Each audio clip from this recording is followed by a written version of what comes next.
Mr. Ambassador, first I'd like to thank you and your very able staff for the assistance you have provided and continue to provide to our sweet potato farmers as they face an issue in the EU, pending issue that could greatly harm their ability to export. And North Carolina makes great sweet potatoes, and we wouldn't want to deprive the world of their great taste and benefits. Touching on some other issues, as you can imagine, and I know that you know, a lot of members of Congress are looking forward to a bilateral agreement with the United Kingdom.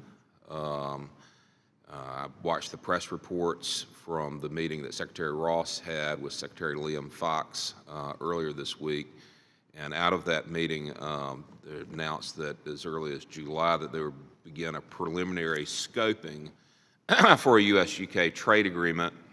So I'd ask you to explain what preliminary scoping means. What does the working group consist of? Do you have the lead in this? Is Commerce taking the lead in this? And then additionally, regarding TPA, will TPA procedures be followed in this preliminary scoping, including a consultation with Congress during the scoping process? Well, thank you, Congressman. Yes, as you say, Secretary of State Fox was in town last week. We met with him also.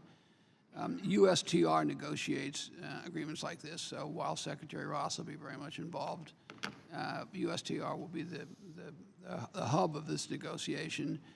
The first thing we have to remember is that the UK really can't do anything for a while. They have another several months, probably until the early part, I guess maybe the middle of 2019, before they can actually get out of the EU, and then they would be eligible.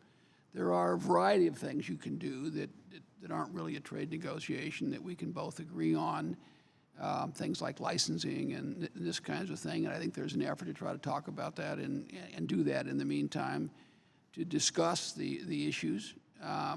As we get closer to the time that they can actually act, then we would start going through the process that you allude to.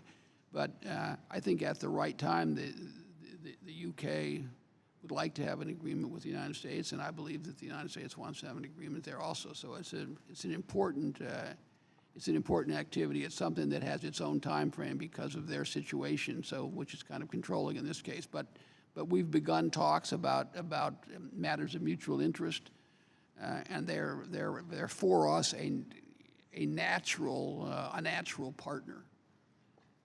Well, I agree with you, and as you engage in your preliminary scoping, members of Congress who are engaged on this are engaging with our counterparts in the Parliament to talk about what the agreement would entail and get an idea of where potential sticking points might be. We'll always have adverse interests in some regard. Staying on the topic of the UK, I'd urge you, as you look towards 232 investigations, that you recognize the very unique relationship, special relationship with the United Kingdom, particularly in the regard of national security between our two countries, and take that into account and perhaps consider exempting countries like the United Kingdom. Perhaps there is no other country like the United Kingdom regarding our special relationship and national security when you decide what actions you're going to take vis-a-vis 232. Lastly, ISDS has been touched on numerous times today.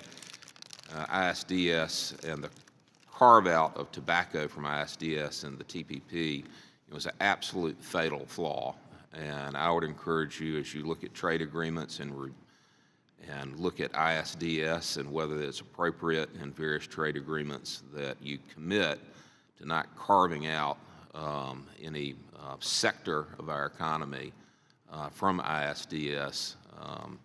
As you and I have talked about before, you always have to be mindful of getting to 218 on a trade agreement.